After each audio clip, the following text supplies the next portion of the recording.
pulmonologist, Dr. Martin J. Tobin, delivered some powerful testimony during the trial of former police officer Derek Chauvin. Derek Chauvin, of course, is accused of murdering George Floyd. In this, he testified that the lack of oxygen as a result of Chauvin keeping his knee on the neck of George Floyd was the ultimate cause of Floyd's death, dealing, of course, a massive blow to the defense of Chauvin. So now I want to show you a little bit of that where he kind of explains things, and then we'll break it down. Take a look. Doctor, in this case, were you able to observe whether Mr. Floyd's breathing was impacted by the handcuffs and the placement on the street? Yes, I was. What did you observe, Dr. Tobin? What I observed is particularly is in terms of the hands of the police and the handcuffs, particularly on the left side. So they were forcing his left wrist up into his chest, forcing it in tight against his chest, forcing it high up. And you have to keep in mind that the opposite side of this is the street. So he was being squashed between the two sides. And so this meant that he couldn't exert his pump handle because, the street totally blocked his pump handle. There was no way he could do any front to back movement. And again, the way they were pressing in on the back, there was absolutely no way that he could do any front to back movement. Then in addition, because of the knee that was rammed in against the left side of his chest, sometimes the knee was down on the arm or in against the chest. So this would have the same effect. So basically, on the left side of his lung, it was almost like a surgical pneumonectomy. It was almost to the effect as if a surgeon had gone in and removed the lung. Not quite, but along those lines. So there was virtually very little opportunity for him to be able to get any air to move into the left side of his chest. So he was going to be totally dependent on what he'd be able to do with the right side. All right, so as I said, Tobin added that the position of which Mr. Floyd was handcuffed, but the force of the officers compounding with the asphalt street, basically made him into a sandwich. He was sandwiched between there, and guess what? Couldn't breathe. In fact, as you heard, that would, of course, interfere with how we breathe, being put in that position. So the deprivation of oxygen as a result of what Chauvin had been doing and the way he was positioned and the pressure of the knee on his back and on his neck is why he couldn't breathe. And then as a result of not being able to get enough oxygen, his heart stopped. It didn't have anything to do with heart disease. It didn't have anything to do with fentanyl. Had he not been restrained in the way that Chauvin had restrained him and the other police officers, George Floyd would no doubt be alive right now. That's what I'm getting from this testimony. Okay. Tobin also explained that compressing the hypopharynx, the bottom part of the throat, made it breathing akin to trying to breathe through a straw. Now, could you imagine being squished to the point of where all you could do to breathe is to breathe through a straw? But it's also worse. Chauvin put the majority of his body weight on the knee that was on George Floyd. That officer's knee, also with the officer's knee on his back, Floyd was being squished. He was a sandwich between the street and the officer, and he couldn't breathe. This is not opinion. This is fact. This is factual information. Okay. And by the way, this is from a board-certified professional. Dr. Tobin attended medical school at the University College of Dublin and is an expert in acute respiratory failure, mechanical ventilation, and neuromuscular control of breathing. He is certified by the American Board of Internal Medicine and the American Board of Internal Medicine subspecialty of pulmonary disease. So this man, and the reason that I bring up his qualifications is because he knows what he's talking about. He knows the science. He knows how breathing actually works.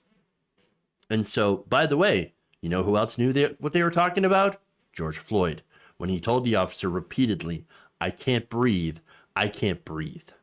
Okay? He was begging them to just let him breathe. That's it. And then, of course, by the way, the police refused to get, off of him, right? And so, as a result, he was reduced to trying to use first his knuckles, his finger, ultimately his shoulder, when all else fails, to try to lift his chest up enough for him to be able to breathe. To which, of course, the police construed as, oh, you're resisting arrest. Oh, no, he wasn't resisting arrest. He was resisting death. He was literally trying to prop himself up to a point to which he could actually breathe. And so that's why this is disgusting. That's why this is absolutely just abhorrent. And again, this may have been the most persuasive piece of testimony that I have seen so far from the prosecution. In fact, according to a pool report from reporters inside the courtroom, jurors were asked to follow the doctor's instructions, feeling the necks in the back of their heads to understand what he was describing. They all did it. They all did it. Now, it's funny because some on the right, before this testimony came out, some on the right tried to recreate this in order to prove that Chauvin did not cause the death of George Floyd. You know who did that? Steven Crowder. Steven Crowder, massive YouTuber, over 5 million subscribers, massively dwarfs this channel and everything that we do here. Steven Crowder is trash. Steven Crowder tried to recreate this in order to perpetuate the myth that George Floyd was not killed by Derek Chauvin. Okay? And so now he again tried to recreate this, and this is essentially what happened. Okay, so you can see them, and you can see there's the toe that's on the floor. His weight is not pressing down completely on Steven Crowder's neck. All right, of course not. Of course not. You can see that weight is actually more on his back than anything. As well as on his leg. It is not on Crowder's neck. Okay, so there's that. Let's look at the picture of Chauvin on George Floyd. Right on his neck. Absolutely right on his neck. I mean, again, the fact that you had Crowder's buddy, Crowder's buddy, that police officer, there without putting all of his weight on a part of Crowder. And by the way, if you watch the video, Crowder was in pain just from doing that, having somebody, kneel into his back. And that's nothing compared to what George Floyd had experienced, what led to his death. Okay. Floyd had that pressure, had an officer on his back as well, plus the way that he was positioned. He was doing this on concrete. He was handcuffed.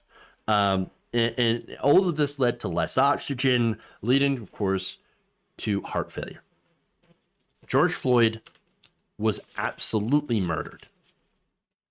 And that testimony, and look, it doesn't matter that if he had a criminal record, okay? And that's the other thing that I need to point out. A police officer should not be allowed to murder a man who was subdued, as George Floyd was.